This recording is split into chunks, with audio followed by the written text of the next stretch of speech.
हमारा मकसद किसी भी प्रकार के अंधविश्वास को बढ़ावा देना नहीं है। ये वीडियो सिर्फ आपके मनोरंजन के लिए बनाई गई है। आप अपने विवेक से काम ले। हेलो दोस्तों, अगर मेरे चैनल पर नए हो तो चैनल को सब्सक्राइब कीजिए और बेल आइकन दबाइए और हमारे चैनल पर विजिट करके आप पुराने वीडियो देख सकते हो। हमारे साथ बने रहिए और मजा लीजिए हॉरर स्टोरी का। चलिए सुनते हैं। हमारी कहानी का नाम है काला मसान। ये कहानी 4 दोस्तों की है। काला मसान एक ऐसी भयानक और रहस्यमय आत्मा है जो अपने शिकार को धीरे धीरे मौत के घाट उतारती है। ये आत्मा शमशान साधना से मुक्त होती है और किसी व्यक्ति को अपने जाल में फंसाकर उसे मानसिक और शारीरिक रूप से तंग करती है। इसके बाद शिकार का पीछा करने के बाद ये उसकी जान ले लेती है। रात की कालिमा गहराने लगी थी। ठंडी हवा के झोंके हल्की हल्की सरसराहट के साथ पेड़ों की शाखाओं को झकझोर रहे थे। राहुल, अजय, विकास और सोमू, ये चारों बचपन के दोस्त हमेशा की तरह आज भी एक दूसरे के साथ हंसी मजाक में डूबे हुए थे। राहुल ने अपने दोस्तों को बुलाकर कहा, यार मेरे मौसेरे भाई नीरज की शादी है, अकेले जाने का मन नहीं कर रहा। अगर तुम लोग साथ चलो तो मजा आ जाएगा। वैसे भी एक बढ़िया ट्रिप बन जाएगी। राहुल की आवाज में उत्साह था। उसकी आंखों में एक अलग चमक थी, जैसे इस यात्रा को लेकर उसके मन में कोई खास रोमांच हो। सोमू, जो हमेशा खाने पीने का शौकीन था, तुरंत उत्साहित होकर बोला, भाई मुझे तो नीरज की शादी का बेसब्री से इंतजार था। चलो इस बहाने घूमना भी हो जाएगा। वैसे भी राजस्थान गए अरसा हो गया। वहां की हरियाली, वहां के खाने पीने की बात ही अलग है। उसकी आंखों में चमक थी, जैसे वो राजस्थान के स्वादिष्ट पकवानों की कल्पना कर रहा हो। उसकी मोटी उंगलियां अपनी टी शर्ट के कोने को मरोड़ रही थी, जो उसकी बेचैनी को जाहिर कर रही थी। अजय ने सोमू को हल्की सी चपत लगाते हुए मजाक में कहा, बस मोटे, तुझे खाने के अलावा कुछ नहीं सूझता, कभी कुछ और भी सोच लिया कर। विकास हंसते हुए बोला, अरे ये सब तो ठीक है, पर जाएंगे कैसे? कोई प्लान तो होना चाहिए, यही बस उठकर चल देंगे। सोमू ने तुरंत समाधान निकालते हुए कहा, अजय भाई ने नई थार ली है, वही लेकर चलते हैं। वैसे भी राजस्थान के रेगिस्तान में थार से घूमने का मजा ही कुछ और होता है। राहुल ने अजय की ओर देखा। अजय, जो अब तक शांत बैठा था, मुस्कुराते हुए बोला, ठीक है भाई, थार को ले चलेंगे, लेकिन मैं सिर्फ एक दिन के लिए ही चल सकता हूं। चारों दोस्तों ने सहमति में सिर हिलाया। उनके चेहरों पर उत्साह साफ झलक रहा था। अगली सुबह सूरज की पहली किरण के साथ ही चारों दोस्त तैयार हो चुके थे। अजय की थार चमक रही थी, जैसे किसी रोमांचक सफर के लिए बेताब हो। राहुल ने बैग उठाया। सोमू ने हंसते हुए कहा, भाई कुछ स्नैक्स तो रख ले, तुझे पता है ना रास्ते में भूख लगेगी। राहुल ने हंसते हुए कहा, तेरी तो बस खाने की ही लगी रहती है। चारों ने गाड़ी में बैठते ही तेज आवाज में गाने चला दिए। थार राजस्थान की सुनसान सड़कों पर दौड़ रही थी। रास्ते भर हंसी मजाक चलता रहा। कभी सोमू कोई चुटकुला सुनाकर सबको हंसाता, तो कभी अजय ड्राइविंग करते हुए किसी फिल्मी डायलॉग की नकल करता। राहुल ने अचानक कहा, यार ये जो सड़क के किनारे बड़े बड़े पीपल के पेड़ खड़े हैं ना, इनसे रात में बड़ा अजीब सा डर लगता है। विकास ने हल्की हंसी के साथ कहा, अबे तू भी ना डरपोक ही रहेगा, ये सब सिर्फ कहानियां होती है, असल में कुछ नहीं होता। रात का अंधेरा और रास्ते के सुनसान पेड़ जैसे उन पर नजरें गड़ा रहे हों। ठंडी हवा का एक झोंका गाड़ी के शीशों से टकराया। राहुल ने धीरे से कहा, चलो शादी में पहुंचकर पहले मस्ती करते हैं, फिर बाकी बातें करेंगे। गाड़ी ने रफ्तार पकड़ी और चारों दोस्त शादी के रंग में डूबने के लिए तैयार हो गए। लेकिन उन्हें इस बात का अंदाजा भी नहीं था कि इस सफर में एक ऐसी दहशत उनका इंतजार कर रही थी जो उनकी जिंदगी बदल कर रख देगी। रात अब अपने पूरे रंग में उतर चुकी थी। चंद्रमा की हल्की रोशनी अंधकार से जूझ रही थी, लेकिन सड़कें अब भी वीरान और सुनसान थी। ठंडी हवा के झोंके पेड़ों की टहनियों को झकझोर रहे थे, मानो कोई अदृश्य शक्ति वहां मौजूद हो। अजय की थार अंधेरे को चीरती हुई आगे बढ़ रही थी। हेडलाइट की तेज रोशनी सड़क को रोशन कर रही थी, लेकिन दूर दूर तक कोई हलचल नहीं थी। राहुल, सोमू, विकास और अजय गाड़ी में बैठे हंसी मजाक कर रहे थे, लेकिन इस बात से अनजान थे कि यह सफर उन्हें किस भयावह अंजाम तक ले जाएगा। वो सभी राजस्थान में शादी में पहुंच चुके थे। उन्होंने शादी में खूब मौज मस्ती की और वापस रात में ही अपने घर के लिए रवाना हो जाते हैं। रास्ते में विकास ने थकान भरी आवाज में कहा, यार बहुत थकान हो रही है। अजय, कहीं कोई ढाबा दिखे तो रोक लेना, कुछ चाय वाय पी लेंगे। सोमू तुरंत बोला, अबे देख भाई, मैंने पहले ही सबके लिए खाना पैक करवा लिया है। जब भूख लगेगी गाड़ी रोक कर खा लेंगे, बेवजह रुकने का झंझट क्यों करें। अजय ने हंसते हुए सोमू की ओर देखा और मजाक उड़ाते हुए कहा, मुझे पता था भुक्कड़, तू खाना लिए बिना मानेगा नहीं। ये सुनते ही सब जोर जोर से हंस पड़े। गाड़ी में ठहाके गूंज उठे। राहुल ने अपनी हंसी रोकते हुए कहा, यार पर चाय वाय तो होनी ही चाहिए। अगर कोई ढाबा दिखे तो रोक लेना, थोड़ा मजा आ जाएगा। अजय ने सिर हिलाया और गाड़ी की रफ्तार थोड़ा धीमी कर दी। कुछ ही दूर पर उन्हें सड़क किनारे एक ढाबा नजर आया। ढाबा बेहद सुनसान जगह पर था। चारों ओर घना अंधेरा पसरा हुआ था। गाड़ी की हेडलाइट से ढाबे की धुंधली दीवारें और लकड़ी की पुरानी कुर्सियां दिखाई दे रही थी। सोमू ने मजाक में कहा, यार ये ढाबा तो भूतिया फिल्मों जैसा लग रहा है।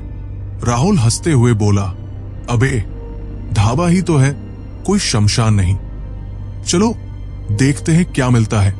चारों दोस्त गाड़ी से उतरे। गाड़ी का दरवाजा बंद करते ही एक अजीब सी कंपी उनके शरीर में दौड़ गई। आसपास कोई नहीं था, बस दूर एक टूटा फूटा बल्ब झूल रहा था जो हल्की हल्की रोशनी फैला रहा था। ढाबे के अंदर एक दुबला पतला अधेड़ उम्र का आदमी खड़ा था। उसकी आंखों में अजीब सी चमक थी।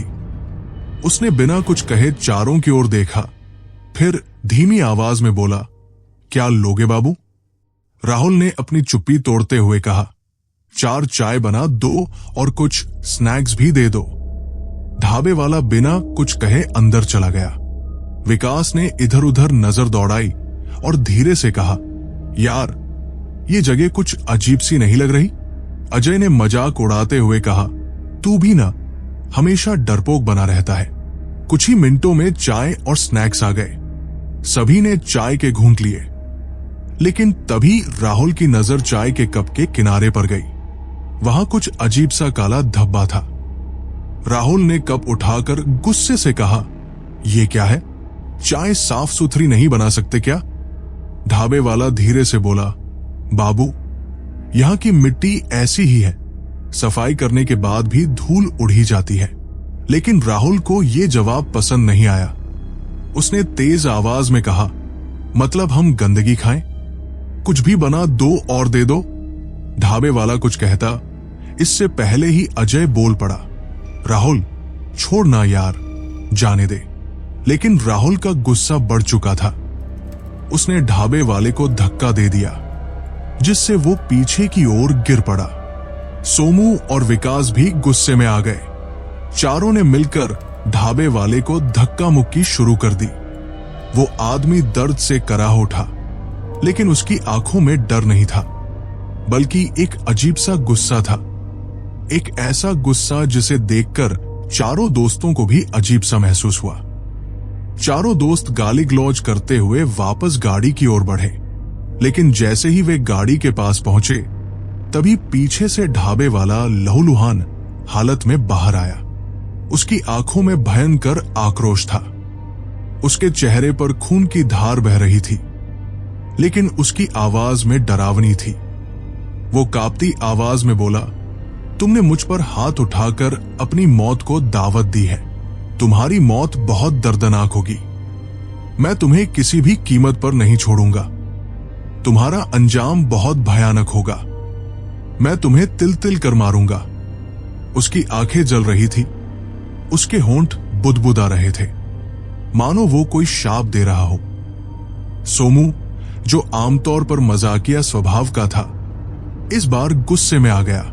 वो पलटकर ढाबे वाले की ओर देखता है और चीख कर कहता है, अबे ओ पागल, हमें डराने की जरूरत नहीं है। चल निकल यहां से, वरना फिर मार पड़ेगी। ढाबे वाला हंसा, लेकिन उसकी हंसी किसी इंसान जैसी नहीं थी। वो अजीब सी गुर्राहट के साथ हंसा, जैसे कोई जानवर हो। रात और भी ठंडी हो गई थी। अचानक से ठंडी हवा का एक झोंका गाड़ी के शीशों से टकराया। सोमू के चेहरे पर गुस्से के साथ एक हल्का सा संकोच भी था, लेकिन उसने उसे झटक दिया। राहुल ने गाड़ी का दरवाजा खोला और अंदर बैठते हुए कहा, चलो यार, इसे छोड़ो, पागल होगा कोई। विकास भी अंदर बैठ गया, लेकिन उसके मन में अजीब बेचैनी थी। अजय ने गाड़ी स्टार्ट की। हेडलाइट की रोशनी फिर से अंधेरे को चीरते हुए आगे बढ़ने लगी, लेकिन उन्हें इस बात का बिल्कुल भी अंदाजा नहीं था कि उन्होंने किसी आम इंसान से नहीं, बल्कि एक खौफनाक शक्ति से पंगा लिया है। अब उनके पीछे सिर्फ अंधेरा ही नहीं, बल्कि मौत भी चल रही थी। रात और भी घनी हो चुकी थी। चारों ओर गहरा सन्नाटा था। केवल हवा की सरसराहट और दूर कहीं किसी जानवर की कराहट जैसी आवाजें गूंज रही थी। चंद्रमा की फीकी रोशनी ढाबे की छत पर पड़े टूटे फूटे टिन पर पड़ रही थी, जिससे हल्की चमक उठ रही थी। सड़क एकदम वीरान थी, जैसे इस रास्ते से कोई कभी गुजरा ही न हो। सोमू अब भी गुस्से में था। ढाबे वाले की चेतावनी उसे बकवास लग रही थी। वो गाड़ी का दरवाजा झटके से खोलता है और नीचे उतरता है। अबे, बहुत बकवास कर रहा है साले, सोमू गुस्से में दांत पीसते हुए बोला। उसके चेहरे पर गुस्से की लाली थी, मुट्ठियां भिंच गई थी। वो तेज कदमों से ढाबे वाले की तरफ बढ़ता है, लेकिन जैसे ही वो उसके करीब पहुंचता है, अचानक उसकी रफ्तार धीमी पड़ जाती है। ढाबे वाला अब भी वही खड़ा था, लेकिन उसकी आंखों में एक अजीब सी चमक थी। नहीं, वो सामान्य चमक नहीं थी, बल्कि एक दहकते अंगारे जैसी भयावह लाल रोशनी थी। उसकी पुतलियां एकदम लाल सुर्ख हो चुकी थी, मानो उनमें से खून टपक रहा हो। सोमू के कदम ठिठक गए। उसके माथे पर पसीने की बूंदें उभर आई। उसका गला सूखने लगा। उसकी सांसें तेज हो गई। उसका शरीर किसी अदृश्य जंजीर से जकड़ गया था। वो चाहकर भी आगे बढ़ नहीं पा रहा था। उसका चेहरा भय से सफेद पड़ चुका था। होंठ फड़फड़ा रहे थे, लेकिन शब्द बाहर नहीं निकल रहे थे। भाई, उसकी कांपती आवाज निकली। उसकी आंखें चौड़ी हो गई। दिल की धड़कनें बेकाबू हो चुकी थी। क्या हुआ बे? अभी तो बहुत शेर बन रहा था, अजय हंसते हुए बोला। लेकिन जैसे ही उसने ढाबे वाले की ओर देखा, उसकी हंसी वही जम गई। राहुल और विकास ने भी सोमू के चेहरे का डर देखा। अब वे भी उस ढाबे वाले की ओर देखने लगे। तभी हवा में एक अजीब सी सिहरन उठी। सन्नाटे को चीरते हुए कहीं से उल्लू की भयावह आवाज आई। Who who. फिर पास ही झाड़ियों के पीछे से कुत्तों के रोने की भयानक आवाजें आने लगी। आओ आओ। आवाज इतनी डरावनी थी कि अजय के हाथ पैर ठंडे पड़ने लगे। राहुल ने थूक गटका और जल्दी से गाड़ी के पास गया। विकास ने सोमू का हाथ पकड़कर खींचा। भाई, गाड़ी में बैठ, जल्दी। लेकिन सोमू अब भी उस ढाबे वाले की लाल जलती आंखों में खोया हुआ था। ऐसा लग रहा था मानो वो किसी अदृश्य शक्ति से बंध चुका हो। भाई जल्दी गाड़ी स्टार्ट कर, सोमू ने हकलाते हुए कहा। अजय को भी अब वहां का माहौल अजीब लगने लगा। उसने बिना देरी किए गाड़ी का दरवाजा खोला और सीट पर बैठते ही चाबी घुमाई। गाड़ी स्टार्ट नहीं हुई। भाई जल्दी कर, विकास ने डरते हुए कहा। अजय ने फिर से कोशिश की। गाड़ी फिर से नहीं स्टार्ट हुई। तभी एक तेज ठंडी हवा का झोंका आया और गाड़ी के शीशे जोर से हिल गए। राहुल गुस्से और डर के बीच चिल्लाया, अबे क्या हो रहा है ये? जल्दी कर। अजय ने आखिरी बार पूरी ताकत से गाड़ी का इंजन स्टार्ट करने की कोशिश की। अचानक इंजन से एक आवाज आई, धड़ाक। इंजन एक जोरदार आवाज के साथ चालू हो गया। बैठो जल्दी, अजय चिल्लाया। सोमू, जो अब तक जड़ हो चुका था, किसी तरह हिलते हुए गाड़ी की ओर भागा। वो लड़खड़ाता हुआ अंदर बैठा और दरवाजा धड़ाम से बंद कर लिया। अजय ने बिना पीछे देखे एक्सीलेटर दबाया और गाड़ी तेजी से सड़क पर दौड़ पड़ी। गाड़ी में अब एक सन्नाटा था। किसी की भी हिम्मत नहीं हो रही थी कुछ बोलने की। सभी की सांसें तेज चल रही थी। कुछ मिनटों बाद जब गाड़ी की रफ्तार थोड़ी सामान्य हुई, तभी सोमू ने गहरी सांस लेते हुए खामोशी तोड़ी। भाई, तुमने उस ढाबे वाले की आंखें देखी? राहुल, जो अब तक खुद को सामान्य करने की कोशिश कर रहा था, झुंझलाकर बोला, अबे छोड़ ना यार, जो हुआ सो हुआ। आगे से इस बारे में कोई बात नहीं करेगा। लेकिन सोमू अभी भी कांप रहा था। उसकी आवाज हल्की फुसफुसाहट में बदल गई थी। नहीं भाई, वो आंखें एकदम लाल थी। ऐसा लग रहा था जैसे उनमें से खून टपक रहा हो। मुझे तो लगा था कि उसकी आंखों से सच में खून निकल रहा है। वो एकदम भयानक दिख रहा था, सोमू ने कांपते हुए कहा और अपने हाथों से चेहरा छिपा लिया। विकास ने धीरे से अपने हाथों को रगड़ा, क्योंकि उसकी हथेलियां पसीने से भीग चुकी थी। राहुल ने पीछे मुड़कर देखा कि रास्ते में कुछ दिख रहा है या नहीं, लेकिन दूर दूर तक केवल अंधेरा पसरा हुआ था। गाड़ी अपनी तेज रफ्तार में दौड़ती रही, लेकिन अब हर किसी के दिल में एक ही सवाल था, आखिर हमने किस चीज को छेड़ दिया है? गाड़ी रात के अंधेरे में सरपट भागी जा रही थी। भीतर का माहौल अब भी बोझिल था। कोई भी कुछ बोल नहीं रहा था, लेकिन सबके चेहरे पर खौफ साफ झलक रहा था। सोमू की उंगलियां अब भी उसकी पैंट की सिलाई से खेल रही थी। नर्वसनेस का एक खुला इशारा। राहुल अपने नाखून चबा रहा था और अजय की पकड़ स्टीयरिंग पर पहले से ज्यादा मजबूत हो गई थी। विकास बार बार पीछे की सीट पर अपनी जगह बदल रहा था, मानो कुछ असहज महसूस कर रहा हो। तभी विकास की आवाज आई, अजय, वो पानी की बोतल देना यार, गला सूख रहा है। अजय ने चुपचाप पीछे हाथ बढ़ाकर बोतल पकड़ाई।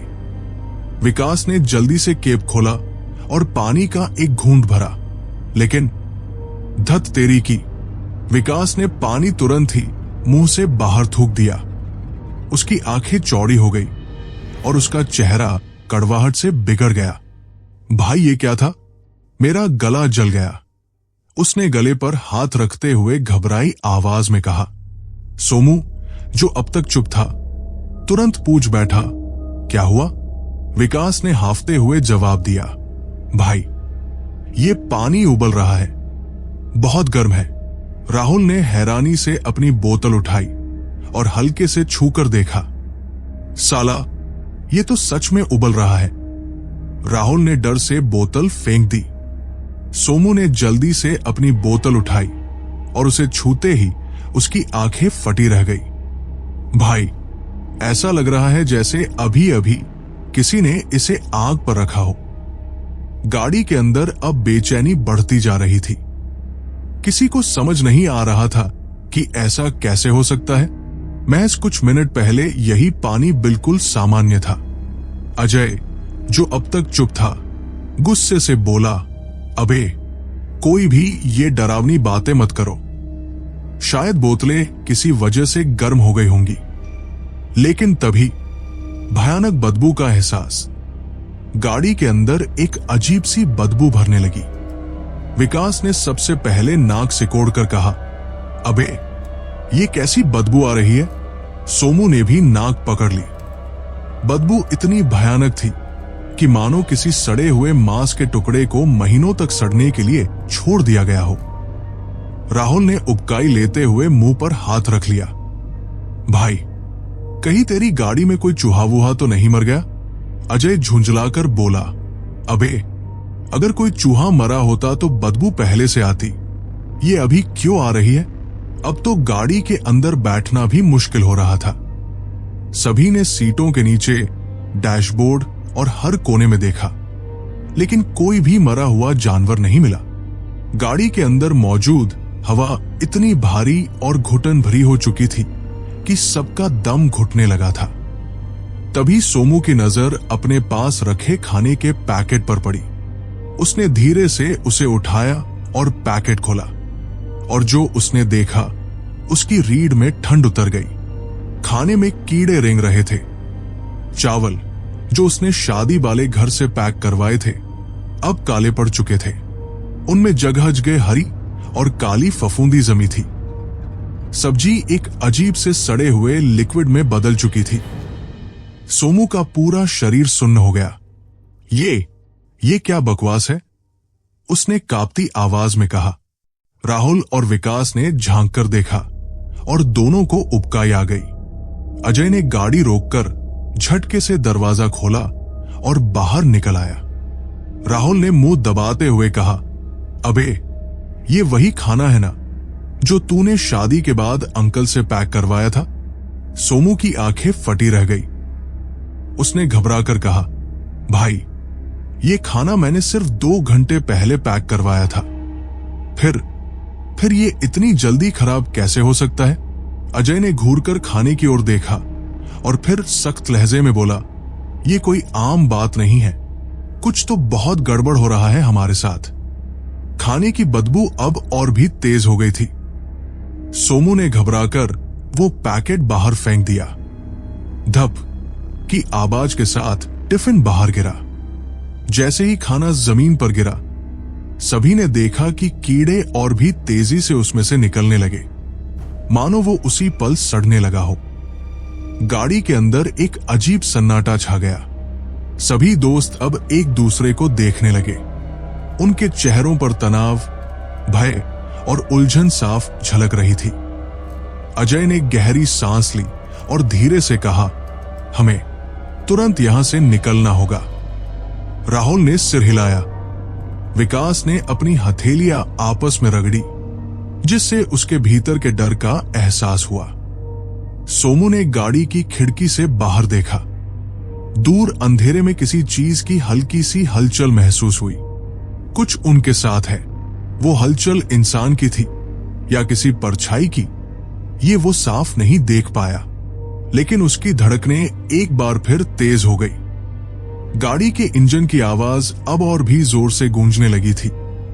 लेकिन गाड़ी में बैठे चारों दोस्तों के दिलों में बस एक ही सवाल था, आखिर ये सब हमारे साथ क्यों हो रहा है? गाड़ी अभी भी अंधेरी सड़क पर दौड़ रही थी। अंदर बैठे चारों दोस्त असहज थे, लेकिन कोई कुछ बोल नहीं रहा था। घुटन भरी हवा और सड़ी हुई बदबू के बीच सबका दिल किसी अनहोनी की आशंका से तेजी से धड़क रहा था। तभी एक दिल दहला देने वाली चीख गाड़ी के अंदर गूंज उठी। विकास दोनों हाथों से अपना पेट पकड़े तड़प रहा था। उसका चेहरा पसीने से भीग चुका था। आंखों में असहनीय दर्द झलक रहा था। उसके होंठ सूख चुके थे और माथे की नसें फूली हुई थी, मानो अंदर ही अंदर कोई तूफान उमड़ रहा हो। यार अजय, गाड़ी रोक। मेरा पेट फटा जा रहा है। विकास दर्द से चीख पड़ा। गाड़ी की रफ्तार बढ़ रही थी, लेकिन विकास के दर्द की चीखें उससे भी तेज हो रही थी। उसका पूरा शरीर पसीने से भीग चुका था। माथे पर मोटी मोटी पसीने की बूंदें झलक रही थी। उसकी आंखों में एक अजीब सा भय था, मानो कोई अनदेखी शक्ति उसके शरीर को अंदर से चीर रही हो। अजय, गाड़ी रोको, मुझसे नहीं सहा जा रहा, विकास ने घबराहट भरी आवाज में कहा। उसकी सांसें बेतरतीब हो रही थी। अजय ने फौरन ब्रेक मारी। गाड़ी झटके से रुकी और विकास तेजी से शीशा नीचे करके बाहर की ओर झुका। तभी उसके मुंह से कुछ ऐसा निकला जिसे देखकर सबकी रूह कांप गई। खून, गहरे लाल रंग का चिपचिपा खून, और उसके साथ लोहे की जंग लगी कीलें। हे भगवान, अब ये क्या बला है? ऐसा तो मैंने आज तक कभी नहीं देखा। सोमू की आवाज कांप उठी। राहुल के हाथ पैर सुन्न हो चुके थे। उसने कभी ऐसा खौफनाक नजारा नहीं देखा था। विकास दर्द से बुरी तरह तड़प रहा था। उसकी आंखें लाल हो चुकी थी। उसकी उंगलियां हवा में कांप रही थी, मानो कुछ पकड़ने की कोशिश कर रही हो। हमें इसे हॉस्पिटल ले जाना होगा, अजय ने घबराते हुए कहा। राहुल ने फौरन मोबाइल निकाला, लेकिन स्क्रीन पर नो नेटवर्क लिखा आ रहा था। अजय और सोमू ने भी अपने फोन देखे, लेकिन सब बेकार। ये जगह, ये रात, कुछ तो गड़बड़ है। सोमू की आवाज में डर था। तभी कुछ दूर एक हॉस्पिटल का साइन बोर्ड दिखा। ये देखकर तीनों को थोड़ी राहत मिली। अजय ने एक्सीलेटर दबाया और गाड़ी हॉस्पिटल की ओर बढ़ा दी। हॉस्पिटल के अंदर घुसते ही अजय ने जोर से चिल्लाकर डॉक्टर को बुलाया। सफेद कोट पहने एक अधेड़ डॉक्टर तेजी से आया। इसे जल्दी देखिए, बहुत तकलीफ में है, राहुल ने घबराहट भरी आवाज में कहा। डॉक्टर ने बिना देर किए विकास को स्ट्रेचर पर डालने का इशारा किया। नर्सों ने जल्दी से इंजेक्शन और दवाइयां तैयार की, लेकिन स्थिति जस की तस बनी रही। विकास ने अचानक अपने हाथों में लगी ड्रिप झटके से खींच ली। उसके मुंह से फिर खून निकलने लगा और उसके साथ वही भयानक कीले। डॉक्टर और स्टाफ ये देखकर दंग रह गए। ये तो मेडिकल साइंस के खिलाफ है, डॉक्टर फुसफुसाया। उसकी आवाज में हैरानी थी। विकास का शरीर कांप रहा था। उसकी हड्डियां अजीब तरीके से खिंच रही थी। फिर अचानक वो एक अजीब शक्ति से भर गया और हॉस्पिटल की खिड़की की ओर भागा। विकास नहीं, अजय और राहुल ने उसे रोकने की कोशिश की, लेकिन वो इतनी ताकतवर हो चुका था कि दोनों को धक्का देकर दूर फेंक दिया। उसकी आंखें अब लाल नहीं, काली हो चुकी थी। चेहरे पर एक भयानक दर्द और बेचैनी थी। मुझे जाने दो, मुझे जाने दो, विकास चीख रहा था, मानो कोई उसे खींच रहा हो। अगले ही पल वो हॉस्पिटल की खिड़की से छलांग लगा चुका था। राहुल और अजय घबराकर नीचे भागे।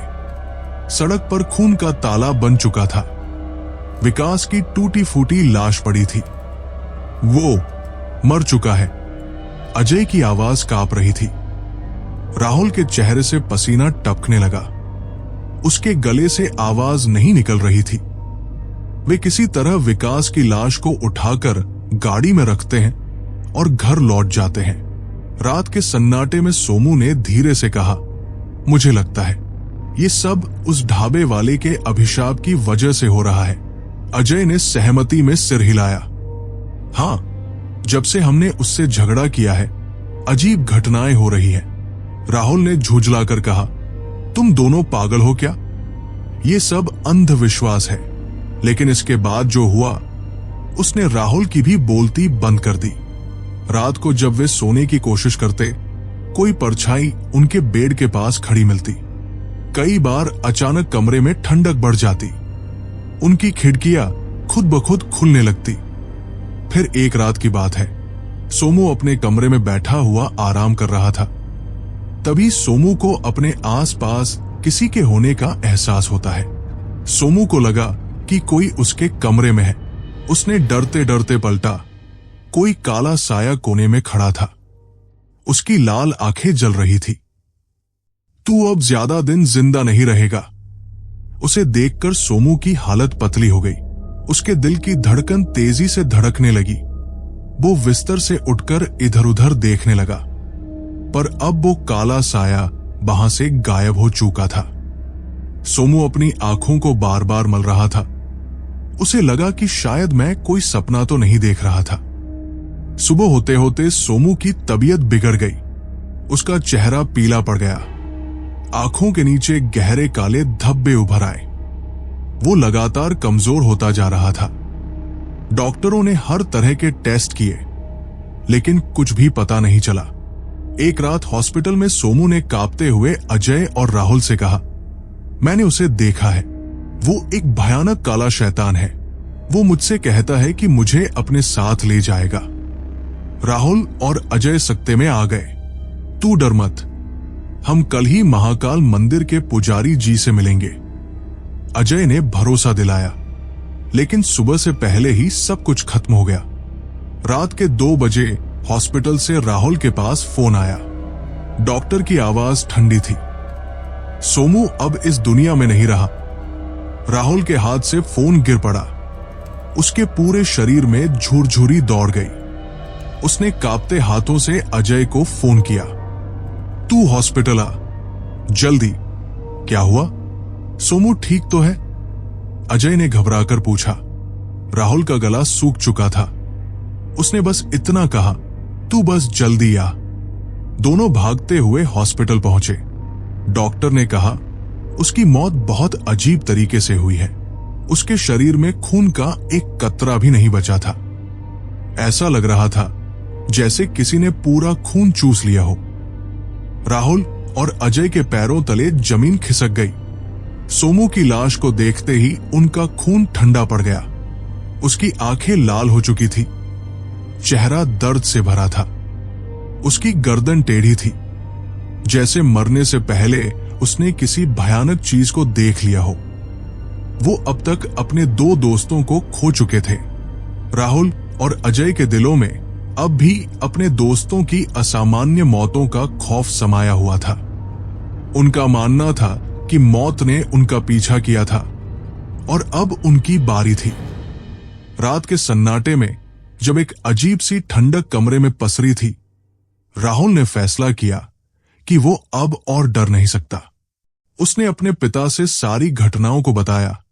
राहुल के पिता, जो एक ग्रामीण परिवेश से थे और काली शक्तियों पर विश्वास रखते थे। राहुल के पिता, जिनकी आंखों में गहरी चिंता की झलक थी, उन्होंने ने तुरंत कहा, यह सब तुम्हारी नादानी की वजह से हुआ है। तुम नहीं समझते, ये काली शक्तियां उस ढाबे वाले के अभिशाप से जुड़ी है और ये तुम्हारा पीछा तब तक करेगी जब तक तुम मर नहीं जाते। हमें आज ही महाकाल मंदिर के अघोरी बाबा से मिलना होगा। वे ही हमें इस मुसीबत से बचा सकते हैं। राहुल और अजय दोनों डर से कांपते हुए तैयार हो गए। ये एक ऐसा रास्ता था जिसमें न जाने कितने खतरों का सामना करना था। मंदिर के अंदर घुसे ही दोनों की आंखों के सामने अघोरी बाबा खड़े थे, जिनकी आंखों में एक अजीब सी गहरी और तेज चमक थी। वे जैसे ही दोनों को देखा, उनकी आंखें भर आई। मैं जानता हूं तुम क्यों आए हो। तुम्हारे सर पर मौत मंडरा रही है। अघोरी बाबा की आवाज ठंडी और गहरी थी, मानो वह किसी दूर के अंधेरे को देख रहे हों।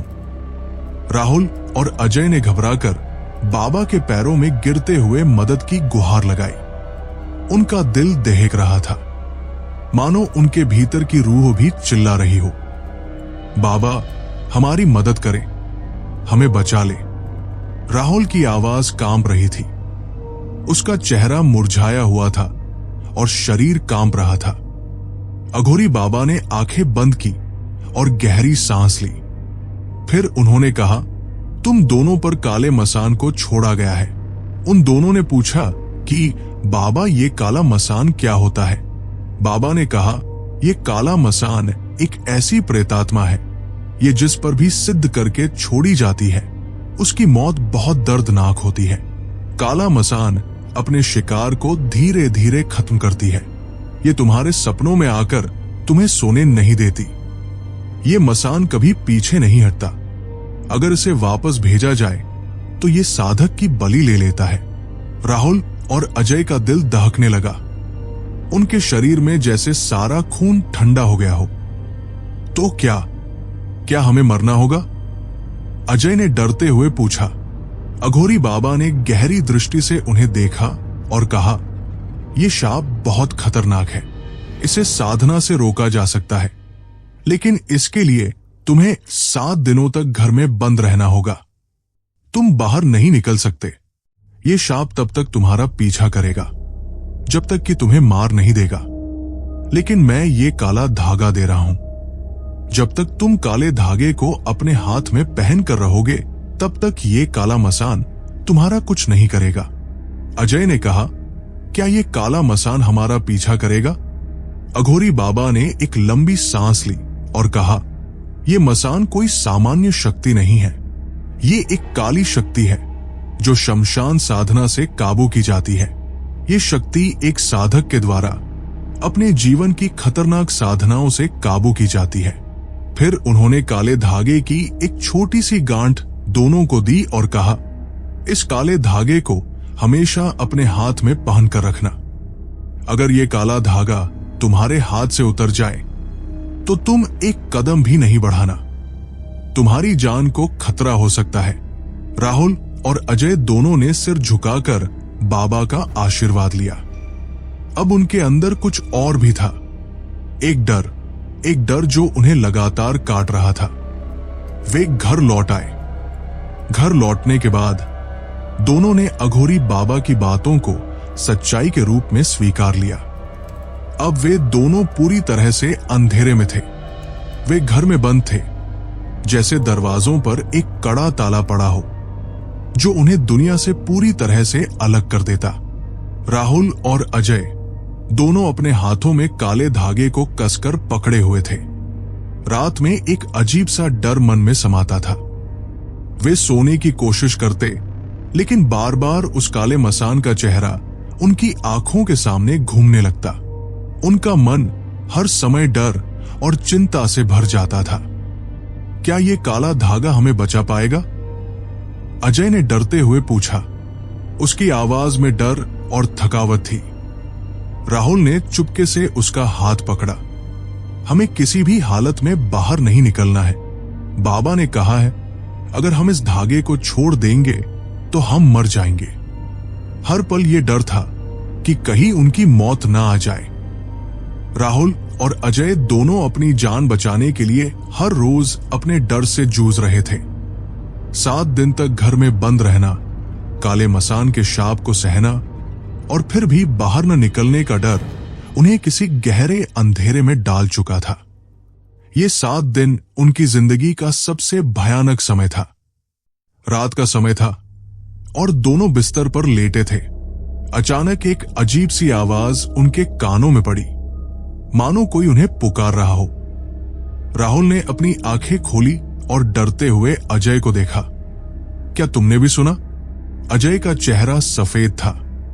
उसके शरीर में डर की लहर दौड़ गई थी। हां, मुझे भी सुनाई दी, उसने कांपते हुए कहा। दोनों धीरे धीरे बिस्तर से उठे और खिड़की की तरफ बढ़े। जब उन्होंने खिड़की से बाहर देखा तो उनका दिल जकड़ सा गया। पेड़ के पास एक काली परछाई खड़ी थी। उसकी लकीरें जैसे रात के अंधेरे में गुम हो रही थी। वो परछाई उन्हें इशारा करके अपने पास बुला रही थी, मानो उसे किसी के साथ कोई काम था। ये वही है, वही काला मसान। राहुल की आवाज में डर था। उसकी आंखों में अंधेरे के साए थे। अजय ने कपपाते हुए कहा, वो हमारे पास नहीं आ सकता, वो हमारे अंदर नहीं घुस सकता। लेकिन काला मसान हवा में घूमे हुए इधर उधर मंडराने लगा।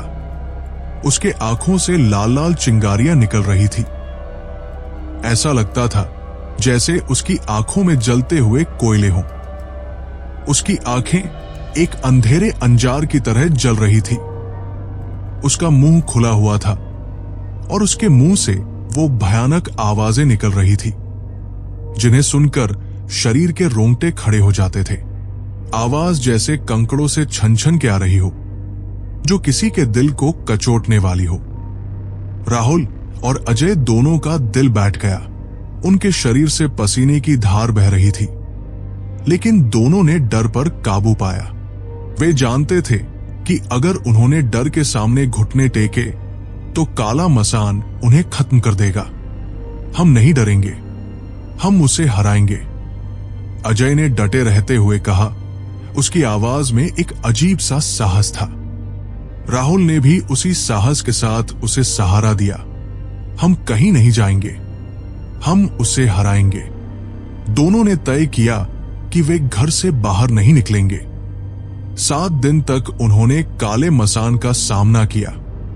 हर रोज वही आवाजें, वही खौफनाक दृष्टि और वही भयानक आवाजें आती, लेकिन उन्होंने न हार मानी, न कदम पीछे खींचे। राहुल और अजय के मन में एक तरह की लड़ाई चल रही थी, एक डर और एक उम्मीद की लड़ाई। जब भी वे अकेले होते, उनका दिल डर से धड़कता था, लेकिन जब वे एक दूसरे की आंखों में देखते तो उनमें एक ऐसी शक्ति थी जो उन्हें डटे रहने के लिए प्रेरित करती थी। 7वें दिन की रात थी। काले मसान की आत्मा अब उनके घर के पास मंडरा रही थी, लेकिन अब वो पहले जैसी ताकतवर नहीं लग रही थी। राहुल और अजय ने अपने अंदर एक ऐसी शक्ति महसूस की जो उन्हें हर डर से पार कर सकती थी। जब वे बाहर देखते तो काले मसान की परछाई धीरे धीरे गायब होने लगी। उसकी आंखों से निकलती हुई चिंगारियां अब कम होती जा रही थी, और फिर अचानक सब कुछ शांत हो गया। घर में पूरी तरह से सन्नाटा था। ऐसा लगा जैसे किसी ने अंधेरे को हटा दिया हो और सब कुछ सामान्य हो गया हो, लेकिन उनका दिल अभी भी धड़क रहा था। ये एक लम्हा था जो उनकी जान को एक बार फिर से सांस देने जैसा था। तभी दरवाजे की घंटी बजी। राहुल और अजय दोनों हड़बड़ी में उठे और दरवाजा खोला। सामने अघोरी बाबा खड़े थे। उनकी आंखों में एक गहरी चमक थी, जैसे वे जानते हों कि उन्होंने क्या किया है। तुम दोनों सुरक्षित हो, अघोरी बाबा ने कहा। मैंने काले मसान को वही भेज दिया है जहां से वो आया था। अब तुम्हें डरने की कोई जरूरत नहीं है। राहुल और अजय ने राहत की सांस ली, लेकिन साथ ही उनके मन में एक हलचल थी। क्या हम पूरी तरह से सुरक्षित हैं? राहुल ने घबराए हुए पूछा। तुम दोनों को ध्यान रखना चाहिए, बाबा ने गंभीरता से कहा। ऐसी मुसीबत कभी भी तुम्हारे पीछे पड़ सकती है। हर कदम सोच समझ कर रखना, और ध्यान रखना कि काले मसान जैसी शक्तियां हमेशा पास होती है। बाबा के शब्द उनके कानों में गूंज रहे थे, और उनकी आंखों में एक नई चेतावनी थी। फिर बाबा मुड़े और बिना एक शब्द बोले चले गए। राहुल और अजय ने एक दूसरे को देखा। उनके चेहरे पर अब राहत थी, लेकिन मन में एक सवाल था। क्या यह खतरा कभी खत्म हो सकता था? लेकिन उस रात के बाद उनका डर कम हुआ, और उन्हें लगता था कि वे अब काले मसान के साए से मुक्त हो गए थे। फिर भी वे जानते थे कि यह कहानी कभी भी खत्म नहीं होगी। दोस्तों, अगर यहां तक आ गए हो तो प्लीज मेरे चैनल को सब्सक्राइब भी कर दो न प्लीज।